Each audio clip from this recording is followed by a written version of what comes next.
Yeah, hi Margi, how are you? Hi, sir. Good, how are you? All good, all good. So good to see Can't you. believe I'm talking to you. What do you do और आप कहाँ से हैं और क्या करते हैं आप? I'm right now. I'm in North Carolina. I'm just housewife. Okay. But I used to be pharmacy technician. Do you have a question that you want to ask or a couple of questions? Sometimes we feel like we overcome from problem or some worry that we were worrying, and then we get so confident also that I overcome. I don't have problem. But after a few weeks or maybe sometime after a few months, like 4-5 months, you think about और all of a sudden बात याद आती है और वो bother करती है. ऐसा लगता है कि नहीं अभी बहुत गुस्सा आ रहा है और दुख हो रहा है. मतलब ऐसा क्यों लगता है कि ओवरकम हो गए और उसके बाद भी मतलब हर्ट क्यों होता है? Why do we feel angry about the past? देखो अभी प्रेजेंट में कुछ आपके साथ में हो रहा है, आपको गुस्सा आ रहा है, मेक सेंस, क्योंकि कुछ सिचुएशंस में एक्चुअल में हमको गुस्सा करना भी पड़ता है. और ये सिर्फ इंसानों में नहीं होता है, जानवरों में भी होता है कि जैसे कोई जानवर है वो एक दूसरे को अटैक करने के लिए आते हैं तो they get angry in order to show कि भाई हम आपसे डरे नहीं हैं, क्योंकि जो डर जाता है उसको सामने वाला ओवर पावर करने की कोशिश करता है. तो प्रेजेंट मोमेंट में आप एंगर को यूज कर रहे हो, समझ आता है, बट पास्ट से रिलेटेड आपको गुस्सा आ रहा है, इसका मतलब क्या है कि अभी हम लाइफ को बारीकी से ऑब्जर्व नहीं कर रहे हैं. मतलब कि एक basic fundamental nature of life है जिसको अभी हम नहीं समझ पा रहे हैं. वो क्या है कि जो पास्ट है that is not there any more. That is like a movie playing on a movie theatre screen, कि मतलब एक मूवी हॉल में एक स्क्रीन पे कुछ चल रहा है और लोगों को उसको भी देख के गुस्सा आता है, उसको भी देख करके इमोशंस ट्रिगर हो जाते हैं, but at least back of the mind ये पता होता है कि ये मूवी है, तो हम उससे बाहर आ जाते हैं 3 घंटे बाद. For example there is a movie which you are watching for 3 hours, तो सारे इमोशंस अंदर ट्रिगर होते हैं. गुस्सा भी आता है, मजा भी आता है, हंसी भी आती है, रोना भी आता है, कई कई बार डर भी लगता है, सब कुछ होता है. But back of the mind क्या होता है कि अरे कुछ नहीं, मूवी तो चल रही है, तो वी लेट गो. बट यहां पे प्रॉब्लम क्या है कि आपने अपने आप को आइडेंटिफाई कर लिया है जो भी कुछ हुआ है उसके साथ में. आप ये नहीं समझ पा रहे हैं कि सब कुछ बदल चुका है. You are not the same person anymore. जो भी हुआ, मानो 5 साल पहले हुआ, are you the same person? No, you are not the same person anymore. For example बदल चुकी हूँ, कंप्लीटली बदल चुके हो.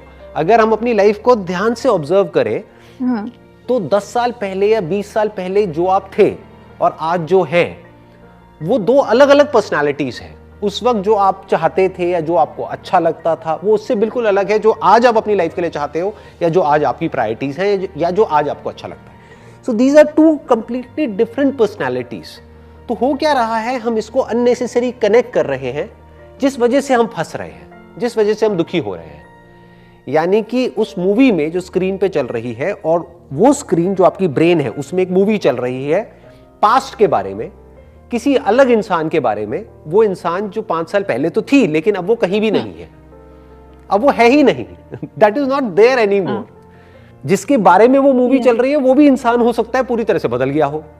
जिसके बारे में आप सोच रहे हो कि उसने मेरे साथ में ऐसा क्यों किया 5 साल पहले, अब हो सकता है वो एक कंप्लीटली चेंज पर्सन है. अब वो बदल चुका है, वो भी बदल गया है, आप भी बदल गए हो. लेकिन अपने माइंड में इस सच को ना देखने की वजह से हम खुद ही फंस रहे हैं.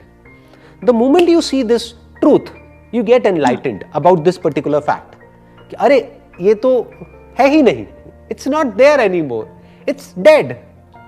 तो जो है ही नहीं उसको लेकर के मैं क्यों दुखी हो रही हूं, क्यों गुस्सा कर रही हूं? नंबर 1 वो है ही नहीं. नंबर 2 उसके बारे में कुछ किया ही नहीं जा सकता. अगर मान लो कुछ था भी तो वो था ना, उसमें पास्ट में जाकर के आप बदल तो सकते नहीं हो. टाइम मशीन में बैठ करके आप वहां पे जा करके. तो why am I thinking about something that is not there any more, and why am I not focusing on the possibilities, the infinite possibilities of this person who is there in this moment, कि वो क्या हो सकता है उसके साथ में आने वाले 1 साल बाद, 2 साल बाद, 5 साल बाद. मैं वहां क्यों नहीं फोकस कर रही हूं? जो हो गया है एक ऐसे पर्सन के साथ में, जो पर्सन अब है ही नहीं, मैं उसके बारे में सोच क्यों रही हूं? That is just a waste of time. तो जब इस तरह से आप सोचने लग जाते हो तो आपकी जो थॉट प्रोसेस है वो सॉर्ट आउट हो जाती है. देन अगर ये कुछ आता भी है तो you don't fight with it, because the more you are fighting with it the stronger it gets. उसको इस तरीके से देखो, हाँ ठीक है, माइंड में कुछ मेमोरीज पड़ी हुई हैं, आ गई हैं, आने दो, जा रही है, जाने दो। फिर वो दैट इज मोर लाइक एक जैसे हवा का झोंका है, आया और चला गया, खत्म। एक मूवी है, थोड़ी देर के लिए प्ले हुई माइंड में, 1-2 घंटे के लिए, फिर अपने आप ही डिसॉल्व हो गई, खत्म। उसमें सोचना क्या है? वो तो सबके साथ होता है, आपके साथ भी होता है, मेरे साथ भी होता है। माइंड में कुछ चीजें आ जाती हैं, जैसे माइंड में कई बार आ जाता है कि मैं इतनी बड़ी गलती कैसे कर सकता हूँ, मेरे से इतनी बड़ी गलती कैसे हो सकती है। अरे तो मैं कोई भगवान थोड़ी ही हूँ, हो गई, क्या हो गया? आपको भी होता है ऐसा? सबके साथ होता है। किसके साथ? मतलब ये मेरे को सुन के बड़ी हंसी आती है जब लोग ऐसे मेरे को बोलते हैं ना कि आपके साथ भी होता है ऐसा। अरे मैं दूसरे प्लैनेट से आया हूँ क्या? एम आई फ्रॉम मार्स और व्हाट? लाइक जो कुछ आपके साथ होता है वो सब मेरे साथ भी होता है। आपको तो मुझे लगता है कि आप your here is always clear, तो मतलब आपके साथ तो होता ही आपको कैसे पता? Have you ever seen inside my head? Have you ever seen what is going on in my head? Never. तो बेसिकली जो ये हेड है ना, वो हेड है, वो आपका हेड और मेरा हेड नहीं है, वो हेड है। बिल्कुल ऐसा है जैसे स्किन है, जलेगी अगर आपकी भी स्किन, तो आपको भी दर्द होगा, मुझे भी दर्द होगा। ऐसे ही ब्रेन में कुछ पास्ट से रिलेटेड थॉट्स आएंगे, आपके भी आएंगे, मेरे भी आएंगे, बुरा आपको भी लगेगा, मुझे भी लगेगा। बस फर्क इतना सा होता है कि आप हो सकता है उसको बहुत ज्यादा इंपॉर्टेंस दे रहे हो, जिसकी वजह से वो आपको बहुत ज्यादा टाइम तक तंग कर रहा है, may be a few weeks और अ फ्यू मंथ्स। मेरे माइंड में जैसे ही कुछ ऐसा आता है, मैं आराम से देखता हूं, I get annoyed, may be for a couple of hours और may be for even days, कि 1-2 दिन तक वो रहा, लेकिन फिर उसके साथ में मैं लड़ता नहीं हूं। I don't say to myself कि क्यों आ गया है, क्यों आ रहा है, ये नहीं आना चाहिए। आप समझ गए? मैं बस उसको इस तरीके से देखता हूँ कि ठीक है, कुछ आया है, जब आया है तो जाएगा, जाने के लिए ही आया है, आने दो, आ रहा है आने दो, जा रहा है जाने दो। तो वो जल्दी निकल जाता है, तो हम उससे बहुत जल्दी बाहर आ जाते हैं। सो ये सारा खेल है कि कितनी जल्दी हम बाहर निकल सकते हैं इस फेज से। फॉर एग्जाम्पल, अगर आपके साथ वाले घर में, अभी आप जहां पर भी रह रहे हो, आपके साथ वाले घर में जो आपका पड़ोसी है, उसकी लाइफ में कुछ होता है, तो क्या आप रोते हो क्या बैठ करके? Do you feel sad? नहीं, हमें फर्क नहीं पड़ता, बल्कि हम तो एंजॉय करते हैं, right? We gossip about it, हमें तो मजा आता है, क्या फर्क पड़ता है, उसके घर में कुछ भी होता रहे। बिल्कुल इसी तरह से अपने माइंड को देखना होता है कि अरे हुआ ना, पास्ट था ना, पास्ट में अपने आप को देख करके खुद के ऊपर हंसो। मैं आपको एक कहानी सुनाऊं आपकी सिचुएशन से रिलेटेड। एक बार क्या होता है, एक मोनेस्ट्री होती है जहां पे कुछ बुद्धिस्ट मंक्स होते हैं। तो उसमें एक मंक होता है जो सीनियर मंक होता है, कुछ जूनियर मंक्स होते हैं। तो उन जूनियर मंक्स में से एक मंक उन सीनियर मंक के पास में आता है और आकर के अपना एक क्वेश्चन पूछता है। तो वो जो सीनियर मंक होते हैं वो हंसने लग जाते हैं, वो जोर जोर से हंसने लग जाते हैं और हंसते हंसते वहां से चले जाते हैं, जवाब भी नहीं देते हैं। तो वो जो जूनियर मंक होता है वो बहुत ही परेशान हो जाता है, उसको गुस्सा आने लग जाता है। फिर कुछ दिन बाद वो हिम्मत करके उनके पास में जाता है अकेले में और जा करके उनसे पूछता है कि आप प्लीज मेरे को बताएंगे कि आप हंसे क्यों मेरे उस क्वेश्चन पे, आपने मेरा मजाक क्यों उड़ाया?